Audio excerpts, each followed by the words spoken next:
ಕಾಡಿನಲ್ಲಿ ಖಗಮ ಮತ್ತು ಸಹಸ್ರಪಾದ ಎಂಬ ತಪಸ್ವಿಗಳಿದ್ದರು. ಅವರು ಬಹಳ ಅನ್ಯೋನ್ಯವಾಗಿದ್ದರು. ಖಗಮನ ಮನೆಗೆ ಸಹಸ್ರಪಾದನು, ಸಹಸ್ರಪಾದನ ಮನೆಗೆ ಖಗವನು ಆಗಾಗ ಹೋಗಿ ಬರುತ್ತಿದ್ದರು. ಇವರ ಮನೆಯಲ್ಲಿ ಆಟ ಪಾಠ, ಊಟ, ಉಪಚಾರ, ವಿಚಾರ ವಿನಿಮಯ ಎಲ್ಲವೂ ಇವರ ಮನೆಯಲ್ಲಿ ನಡೆಯುತ್ತಾನೇ ಇತ್ತು. ಒಂದು ದಿನ ಸಹಸ್ರಪಾದರ ಮನೆಯಲ್ಲಿ ಯಾವುದೋ ವಿಶೇಷ ಕಾರ್ಯ ನಡೆಯಲಿತ್ತು. ಅದಕ್ಕೆ ತನ್ನ ಮಿತ್ರನನ್ನು ಆಹ್ವಾನಿಸಬೇಕೆಂದು ಅವನ ಮನೆಗೆ ಹೋದ. ಅಲ್ಲಿ ಖಗಮನು ಧ್ಯಾನಾಸಕ್ತನಾಗಿದ್ದನು.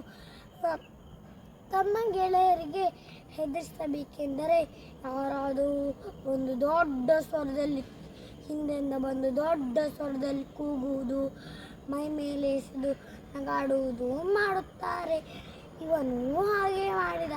ಅಲ್ಲಿ ಬಿದ್ದಿರುವ ದರ್ಬೆಯನ್ನು ಜೋಡಿಸಿ ಹಾವಿನ ಪ್ರತಿಕೃತಿಯನ್ನು ಮಾಡಿ ಕೈನ ಮೇಲೆ ಎಸೆದ.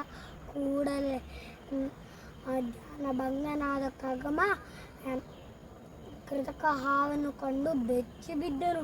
ಅಷ್ಟೇ ಅಲ್ಲ, ಮೂರ್ಛೆ ತಪ್ಪಿ ಬಿದ್ದನು. ಹೀಗಾಗುತ್ತದೆ ಎಂದು ಮಿತ್ರ ಸಹಸ್ರಪಾದ ಎಣಿಸಿಯೇ ಇರಲಿಲ್ಲ. ಕೂಡಲೇ ಉಪಚರಿಸಲು ಶುರು ಮಾಡಿದನು.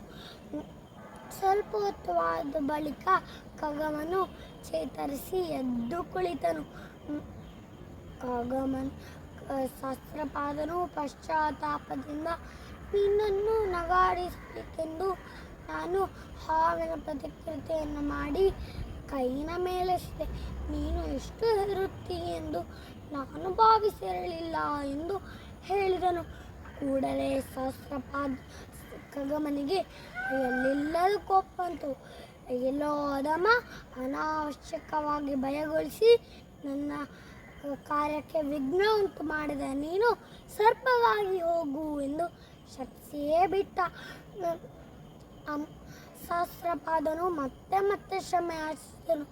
ಖಗಮನಿಗೂ ನಾನು ಮಾಡಿದ ತಪ್ಪಾಯಿತು ಎಂದು ಅನಿಸಿತು.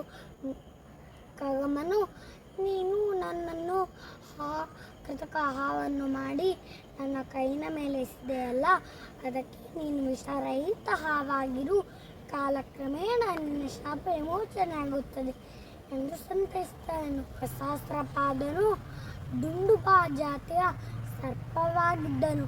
ಈ ಕಥೆಯ ನೀತಿ ಏನೆಂದರೆ, ಸಮಯವನ್ನು ಲಕ್ಷಿಸದೆ ಯಾವುದೂ ತಮಾಷೆಯಲ್ಲ.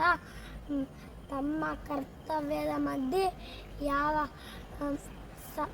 ಸರಸ ಆಟ ಯಾವತ್ತೂ ಸಲ್ಲದು. ಧನ್ಯವಾದ.